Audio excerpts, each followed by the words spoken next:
Innovation Center started a few years ago with our state CIO, Chris Estes, kind of kicking it off. And one of the things that he wanted was a place that we could try things before we buy them. What this allows is not only for the technology to be fanned out, make sure it's good and it works, it also allows for us to make sure the process works. And a lot of times it's not really the technology, it's the process once we get it there that we realize as a state or as a group of employees, we didn't think about that until we had that technology in our hands.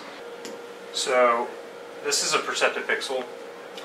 It is a very legit touchscreen. Interactive touchscreens can help people convey a message much more quickly. Just as an example, we have an environmental agency, a DOT. We're always thinking about right-of-ways, easements, environmental conditions.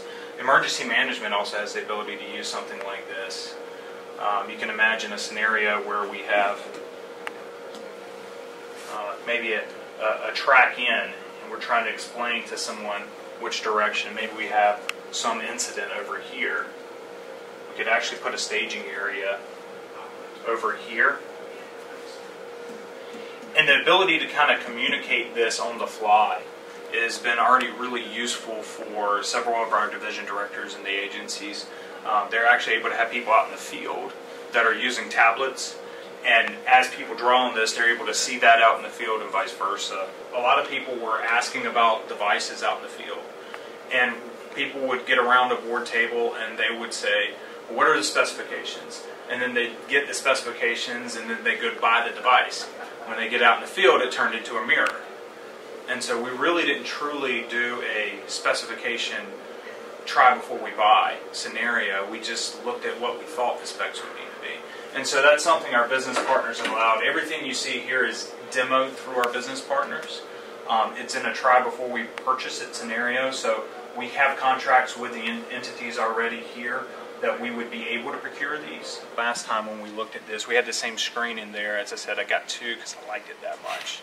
No, they're actually that useful. We've been able to save money on a lot of business processes by the way we've been using these. Meetings that have taken 2 hours have been cut down to sometimes 15 or 20. But not only showing this type of information, but also showing dashboards. One of our first projects was a digital commons effort, and then it's now running on its own as a full-blown kind of project initiative. And they've done a really good job with this. It's where we ought to be. We actually got on the call with Georgia and I believe a couple other states who had gone through the same process that we had. And so there's a lot of sharing across states going on because of the leadership that we have right now.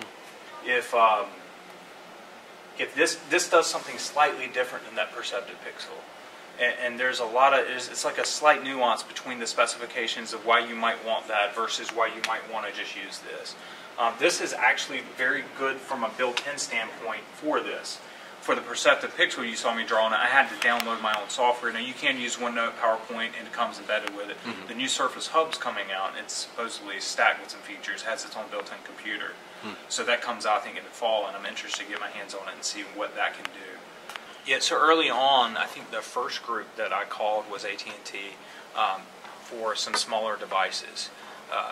Somebody had given me their number. They're already on contract with us, and you know, doing a simple kind of 2-week trial demo agreement wasn't very difficult. Some of the other items like Cisco's telepresence, etc., were a little bit more difficult as far as figuring out how we go about that early on. But we've worked with our legal and IT and made sure that we got a demo agreement in place that made it so that we would be able to demonstrate. So a lot of our gear is anywhere from 2 weeks to 6 months. We don't have any devices that we don't give back. The furniture is probably the longest standing because it takes a little bit of effort to get the furniture in here. Right. But the furniture is 6 months to 12 months. And we might switch a few pieces out, but in about a year and a half's time we usually have a pretty good overhaul, and that allows another business partner that might have potential business with the state to kind of showcase some of their new and innovative solutions. Right. The telepresence unit itself, the large one in there, it costs a little bit of money to even put it in. Right. And so you'd hate to try to get rid of that in a 2-month period of time. Right. plus something that's of that scale, you want to make sure a little bit more, because it would be a hefty investment to go and procure something like that. Right. So testing it out longer than just a few days is fair before you commit to purchasing something. That's something we actually want to push, is our agencies who have technology to bring it in here as well. Yeah. The Innovation Center itself can be more virtual than it is now. We're working towards that.